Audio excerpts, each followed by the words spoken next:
So here it is, just me, Cole, 3 men and a beer. The other two have gone off to find their paddle boards. I'm just going to sit here and just talk to the camera because that's what I do. There he is, he's back. What are you doing? What? Oh, Jesus. Is that a beer time, lads? So, 3, 2, 1, let's go. So, welcome again, 3 men and beer. Tonight is the night. It's the Danger edition. I'm looking forward to this one. Sort of a little bit of trepidation. In fact, I'm looking forward to it, but we've done our risk assessments. And the most important thing is John's got his high vis on. Sean, over to you. What's the first beer going to be? My mistake. I'm going to start with a story in a little local indie bar. And I walked in there and they had this beer called Hawaii in the Manger. I was like, wow, look at this. This Hawaii in the Manger, I'm not going to lie, it was 12%. And I went, oh, I'll have a pint of that, please, sir. He said, we don't sell that in pints. We only sell it in halves. And I said, well, I'll have 2 halves then. So I bought myself 2 halves, drank 2 halves. I was buzzed. I ended up talking to some old couple from Middlesbrough about Michael Bolton Brewery from Newcastle. And what I love about this is on the back, it says, painting the tin blue. Love it. Love that. Gives that Newcastle feel to it. Now, as we know, with this Danger Zone episode, all of our beers, John, tell me if I'm wrong, are above 11%. That's correct. Hence the hard hat. This one is 11.3%, and it's called Taste of Tomorrow. Ooh. And it's an Imperial maple, isn't it?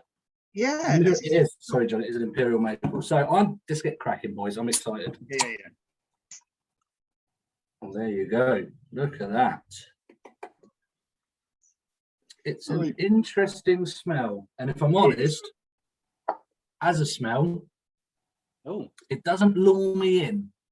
No. I'm going to go in. You all in? Yeah.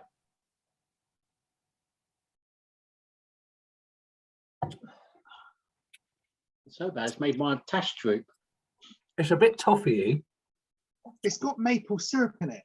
Yes, you can taste the maple. Yeah. It definitely tastes the maple. But is that to cut through? Is that the maple? They put the maple in to cut through the harshness of it, maybe? But then maybe have they gone overkill with the maple or burnt the maple? I don't know. It tastes a little bit burnt. That's what burnt syrup. Yeah. Yeah, like burnt syrup. Exactly that. The smell doesn't lull me in, and it's like Shawnee says. I think when I go, because the actual when you taste something, the taste starts. Your taste buds start firing before you actually get it into your mouth, and that's the smell starting to excite them. I start getting the smell, and the smell carries on with the taste. Does that make sense at all? That's what. Imagine I'd gone and I said, boys, I've got this really cheap port. Try it. See what you think. Yes, I can see that. To be fair, I get that as well. It's right. I come back to Canadian maple syrup. Tick. No. It's there. It is. It's different though. It is. But dark brown ale, that's there. Now, whether you like the combo doesn't matter. But it's. I'm getting exactly what I expected. The thing that I didn't expect was how much I'm chewing it between This tastes like 11.3 because you're almost cutting through it with a knife and fork. 100%. I agree. It's heavy, it's thick, and it's definitely not a 2.7. The reason I chose this first, if I'm completely honest, is because it was 11.3. And me being me, like Iceman in Top Gun in a Danger Zone, I wanted the biggest. Danger Zone! Okay. Colour first. Are we going colour first? Yeah. All right. Listen, I'm not going to lie. I'm not going to score it low on the colour. It's a dark, heavy beer. It's borderline a stout, but not a stout. It's intriguing. When I poured it, I was a bit okay.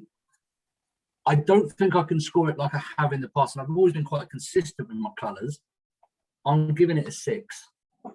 See, and I think you're spot on between where it's bordering. I think it's bordering between the stout and the oats, which will be interesting for later.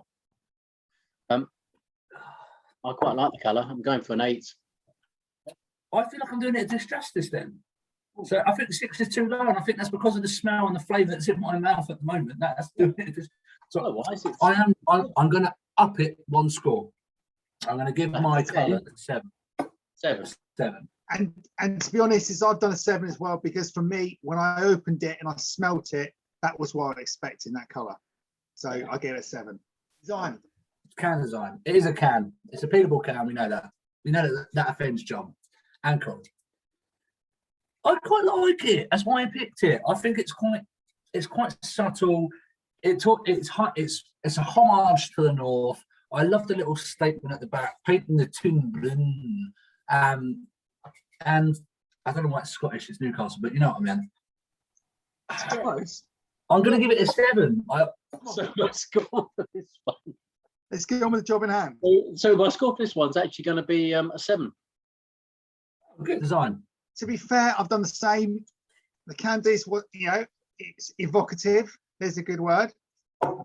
There's a thing on the side. What is the taste of tomorrow? Given what's happened in 2020, who knows? But if you slug this Imperial Brew Doom, you'll not be aware bothered what tomorrow tastes like any holes. Enjoy. That's true. Because if you knock that back, firstly, you sound more like you're a Geordie than I ever did. Yeah, I know. AA pets. Alvida's name pet. That's what John's dressed up for. I'm ready to get back on the site. Working on the site from morning to night. Back to Germany. What's your crocodile shoes? What was his name? Jimmy Nail? Jimmy Nail. I love that. That's quality. Jimmy Nail. John is Jimmy Nail. I give it a 7 anyway. Taste.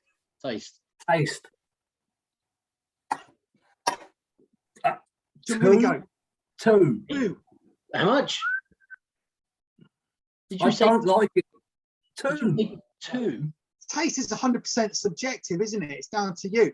So to help Sean out with that, I've given the taste 3, because I'm going to be honest, I wouldn't want to drink it again. I've only drank half of it. I started off 2 or 3. I've left it open. I'm drinking it slowly. And do you know what? I'm actually going to give it a 7. If I had a few of them, my head's going to be bad tomorrow.